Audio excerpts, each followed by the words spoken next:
Subscribe करें and bell icon को press करें। स्टार्ट।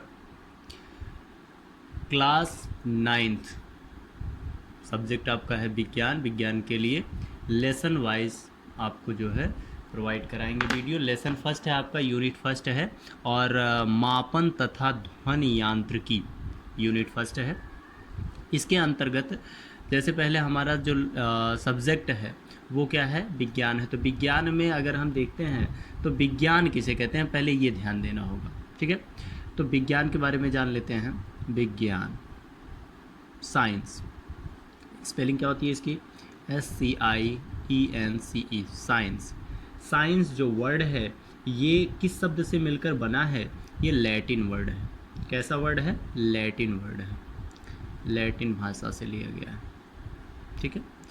और साइंस में जो लैटिन शब्द है वह है आपका स्कायर, और इसका अर्थ होता है जानना। हिंदी में इसे जानना कहेंगे, ठीक है।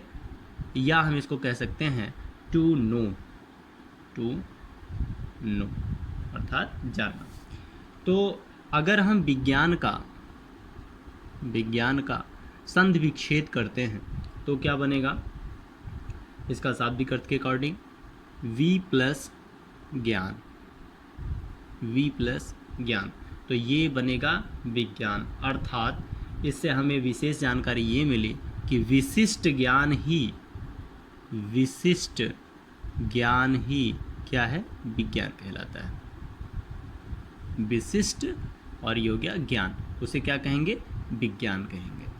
तो इस तरीके से अब भौतिक विज्ञान की कई शाखाएं होती हैं, और उन शाखाओं के अंतर्गत जैसे हमारा आता है भौतिक विज्ञान। क्या आता है, भौतिक विज्ञान। फिर रसायन विज्ञान, और इसी प्रकार से जीव विज्ञान। अब यहाँ पर अगर हम बाई टॉपिक एक एक देखते हैं तो पहला जैसा कि है भौतिक विज्ञान, तो पहली शाखा के बारे में अध्ययन करते हैं और उसमें होगा हमारा भौतिक विज्ञान। भौतिक विज्ञान में हम फिजिकल चीज़ों के बारे में अध्ययन करते हैं, क्योंकि ये होता है फिजिक्स मीन्स होता है फिजिक्स अर्थात भौतिकी से संबंधित है। जिन चीज़ों को हम देख सकते हैं, सीधे एब्जर्व कर सकते हैं, उन चीज़ों को हम कहते हैं भौतिकी के अंतर्गत आता है, और उन्हें भौतिक विज्ञान कहते हैं। भौतिक विज्ञान में जो वर्ड आया है जिसे भौतिक विज्ञान की उत्पत्ति हुई है, फिजिक्स की उत्पत्ति हुई है, यह वर्ड आपका है ग्रीक भाषा का। ये ग्रीक भाषा का वर्ड है। ग्रीक भाषा के किस वर्ड से इसको लिया गया है, तो ग्रीक भाषा के फ्यूसिस से लिया गया है, फ्यूसिस, और जिसका जो मतलब होता है वो होता है प्रकृति। वो क्या होता है, प्रकृति। प्रकृति मीन्स नेचर। आज आप लोग देख रहे हैं कि नेचर के कारण ही आपको कितनी सारी समस्याएं लॉकडाउन में झेलनी पड़ रही हैं, क्योंकि ये सारी चीज़ें जो है नेचर में उत्पन्न असंतुलन के कारण ही हो रहा है। अब हम बात करते हैं अगर भौतिक विज्ञान की, तो भौतिक विज्ञान की वह शाखा है जिसके अंतर्गत हम किसी भी पदार्थ के द्रव्य व ऊर्जा का अध्ययन करते हैं, का अध्ययन जिसमें किया जाता है उसे क्या कहते हैं, भौतिक विज्ञान कहते हैं। तो ये है आपका भौतिक विज्ञान कहते हैं, ठीक है। अब यहाँ पर भौतिक विज्ञान को अगर हमें समझना है तो दो चीज़ों पर बहुत विशेष रूप से हमें जानकारी रखनी पड़ेगी, और वो है हमारा द्रव्य और ऊर्जा। द्रव्य और ऊर्जा की संकल्पना बहुत ही ज़रूरी है। जैसे यहाँ लेते हैं हम द्रव्य की बात करते हैं। द्रव्य मीन्स क्या है, मैटर। मैटर क्या है, प्रत्येक वस्तु जिसमें द्रव्यमान होता है अथवा जो स्थान घेरती है उसे हम क्या कहते हैं, द्रव्य कहते हैं। क्या होता है जिसमें, द्रव्य के अंतर्गत क्या है, क्या गुण इसके होने चाहिए, इसका गुण होगा कि जिसमें क्या हो, द्रव्यमान हो और प्लस उसके साथ साथ वह क्या करे, स्थान घेरे। अगर वह स्थान घेरती है तो वो क्या होगी, वो है द्रव्य। जैसे एग्जाम्पल बहुत ही आवश्यक होता है फिजिक्स के टर्म में, और एग्जाम्पल यहाँ पर हम जैसे आपको बताएंगे वो है पत्थर, लोहा, जल, इस तरीके से आदि। सबसे इम्पॉर्टेंट इसमें एक और ध्यान देंगे, आपको जानना चाहिए ये सारी चीज़ों में, जैसे मैंने लोहा कहा, पत्थर कहा, ये सॉलिड स्टेट में आएंगे। जल क्या हो गया, लिक्विड हो गया। इसी तरीके से क्या हो जाएगा, गैस। और ये क्या होगा, गैस का मतलब है कि आपके पार्टिकल बहुत ज़्यादा दूर दूर होंगे। ठीक है। वायुमंडल में सबसे ज़्यादा कौन सी गैस पाई जाती है, नाइट्रोजन N2 पाई जाती है। और कौन सी पाई जाती है, ऑक्सीजन O2 पाई जाती है। ये 78% और ये 20.9% पाई जाती है, जो कि पहले 21% थी। अब यहाँ पर द्रव्य की पहली अवस्था के बारे में हमने डिस्कस कर लिया। इसी प्रकार से द्रव्य की दूसरी अवस्था है, और दूसरी अवस्था हमारी क्या है, दूसरी है ऊर्जा। क्या है, ऊर्जा।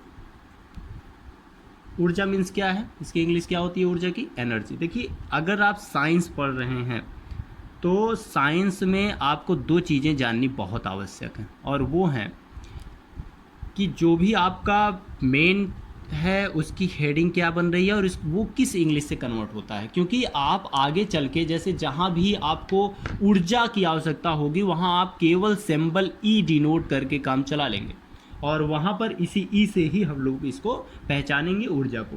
ऊर्जा क्या होता है, ऊर्जा है किसी वस्तु के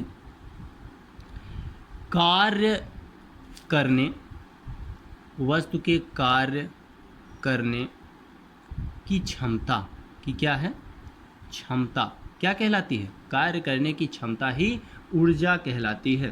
क्षमता को क्या कहते हैं, ऊर्जा कहते हैं। ठीक है, कार्य करने की क्षमता। जैसे हम लोग कहते हैं कि कोई वर्क कर रहे हैं, एनर्जी कम हो गई, अर्थात हम तो कम नहीं हुए लेकिन एनर्जी कम हो गई, अर्थात कार्य करने की हमारी क्षमता क्या हो गई, कम हो जाती है। उसे ही हम कहते हैं ऊर्जा कहते हैं। ऊर्जा, इसका फैक्ट भी है, इसमें फैक्ट है। फैक्ट क्या है, यह ना तो स्थान घेरती है, ना द्रव्यमान, और ना ही इसमें ना ही स्थान घेरती है।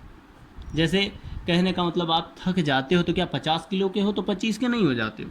इसका मतलब है कि जो एनर्जी है ये ना तो द्रव्यमान और ना ही स्थान घेरती है। जैसे बाई एग्जाम्पल ऑफ एनर्जी, ऊष्मा। क्या है, ऊष्मा। ऊष्मा प्रकाश, प्रकाश है, ऊष्मा है, और क्या है, ध्वनि, और क्या है, द्रव्य आदि। ठीक है। अब ऊष्मा की बात करते हैं। जैसे कहने का मतलब है कभी भी ठंडी के मौसम में क्या होता है, अलाव आता है तो वहाँ विकिरण ऊर्जा ऊष्मा के रूप में हम एब्जॉर्व करते हैं। प्रकाश से भी, सूर्य से होकर जो हमें एनर्जी मिलती है, प्रकाश ऊर्जा मिलती है, वो भी हमारी एनर्जी ही होती है, जिसे हम सोलर पैनल में यूज करते रहते हैं। एक मोस्ट इम्पॉर्टेंट है, लास्ट हेडिंग है टुडे, तो यहाँ पे है relation between matter and energy. क्या है, relation between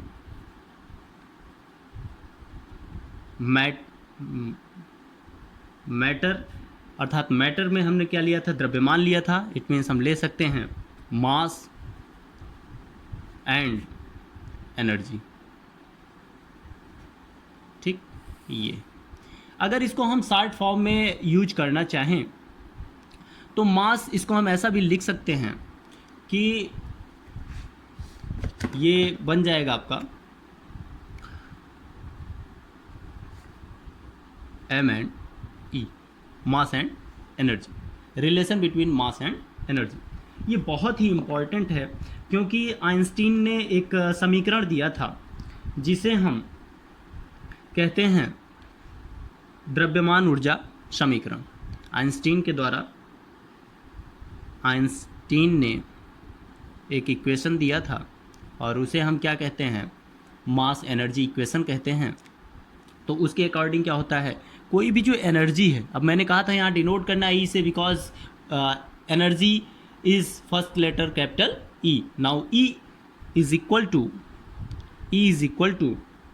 mc square, where E is the energy and m is equal to mass and c is equal to speed of light. तो इस तरीके से ये आपका स्पीड ऑफ लाइट एनर्जी पर ये डिपेंड करता है. तो यहाँ पर देखते हैं, तो इसका मतलब क्या हो गया, इसके हिंदी फॉर्म में क्या बन जाएगा, ये इक्वेशन आपका ये बन जाएगा, ऊर्जा इज इक्वल टू द्रव्यमान गुणे निर्वात में प्रकाश की चाल का क्या स्क्वायर. ये ध्यान देंगे आप, क्योंकि सी स्क्वायर यहाँ निर्वात में प्रकाश की चाल कहा है. निर्वात में प्रकाश की चाल बहुत इंपॉर्टेंट मायने रखती है, क्योंकि प्रकाश की जो चाल होती है वो अगर जल में आप करेंगे तो 2.25 होती है, और 10 पावर और अगर इसको हम लेंगे निर्वात में तो आप जानते हैं 3 मल्टीप्लाई होता है. और अगर इसको आप लेते हैं ये जल में हो गया, कांच में हो गया, तो वहाँ पे चेंज होता है. तो इस तरीके से आपको मालूम होगा प्रकाश की चाल कितनी होती है, 3 × 10⁸ क्या मीटर पर सेकंड. मीटर पर सेकंड भी बहुत मायने रखता है, क्योंकि इस चैप्टर में आगे आप इसी के बारे में पढ़ेंगे, और वो है आपका मेजरमेंट. और वो क्या है आपका मेजरमेंट, क्या है, मापन. चैप्टर का आगे अगला जो आपका टॉपिक आएगा वो आएगा मेजरमेंट. और ये मेजरमेंट मीन्स मापन.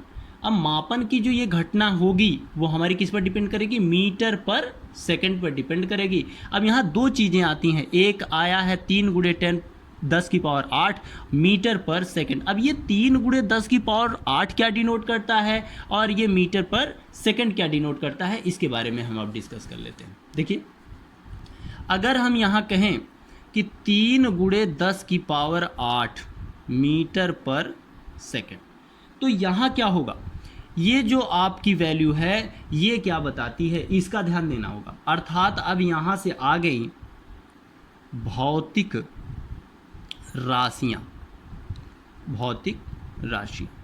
भौतिक राशियों में 2 चीज़ें होती हैं.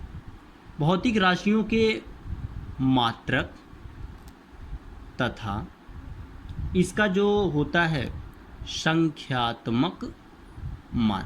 2 चीज़ें होती हैं. मैंने इसमें आपको बताया 2 चीज़ें होती हैं, एक तो आपका मात्रक है और दूसरा संख्यात्मक मान है.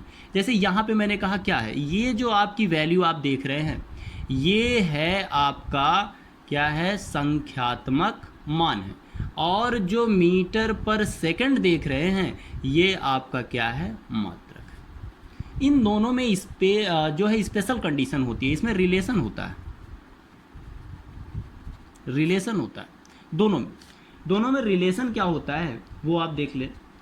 जो आपका मात्रक है, अगर मैं यहाँ पे संख्यात्मक मान को n से डिनोट कर देता हूँ और इसको p से डिनोट कर देता हूँ, तो ये जो आपका संख्यात्मक मान है n, ये प्रपोजनल होगा 1/p के. एक चीज़ और मैंने बताया, साइंस आप पढ़ रहे हैं तो आपको सबसे ज़्यादा इम्पॉर्टेंट ध्यान देना होगा कि जो सिंबलिंग की जाती है उसको जानना, क्योंकि अभी आप लोएस्ट क्लास में हो, आपका क्लास 9th है, और इस क्लास में आप जब पढ़ रहे हो तो आपको बेसिकली सारी चीज़ें बताई जाएंगी, लेकिन आगे चल के आपको इन सारे फॉर्म को अपने आप में रखना पड़ेगा, और जिससे आसानी हो आपको समझने में और हायर क्लास में आप पढ़ सकें. ठीक है, तो मैं चाहूँगा कि आप जो है चैनल को सब्सक्राइब करें और लाइक करें, शेयर करें और बेल आइकन को अवश्य दबाएं. और साथ ही साथ आप सभी जितने 9th के स्टूडेंट हैं, 9th के स्टूडेंट सभी लोग अपने ग्रुप में इसको फॉरवर्ड कर लें, और जिससे आपको बाय डेट, जैसे लेसन फर्स्ट का पहला यूनिट स्टार्ट हुआ है, ये आज तारीख है 28 तारीख 28 तारीख 5वां महीना, ठीक है, 2020। लॉकडाउन में आप अच्छी पढ़ाई घर पे ही बैठ के कर सकते हैं। तो 28 है, 29 को आपको इसका दूसरा वीडियो मिल जाएगा, फिर आगे मिल जाएगा। तो इस तरीके से ये आपका चौथे महीने से मैं इसको स्टार्ट कर रहा हूँ। इस तरीके से अगले 28 तक आप जब जाएं तो वहाँ पर क्या हो जाए कि आपको सारी की सारी जो लॉकडाउन की एनर्जी वेस्ट जा रही थी वो इम्प्रूव हो जाए। और इसके साथ ही साथ चैनल का नाम मैंने नहीं बताया आपको, चैनल बता देता हूँ, उसको आप ज़रूर सब्सक्राइब कर लें। और आपके विद्यालय से ही रिलेटेड चैनल है, झाम बाबा AIT चैनल, ठीक है, झाम बाबा AIT चैनल आप जो है सब्सक्राइब कर लें और इससे आपको आसानी से सारी चीज़ें मिलती रहेंगी। Thank you very much.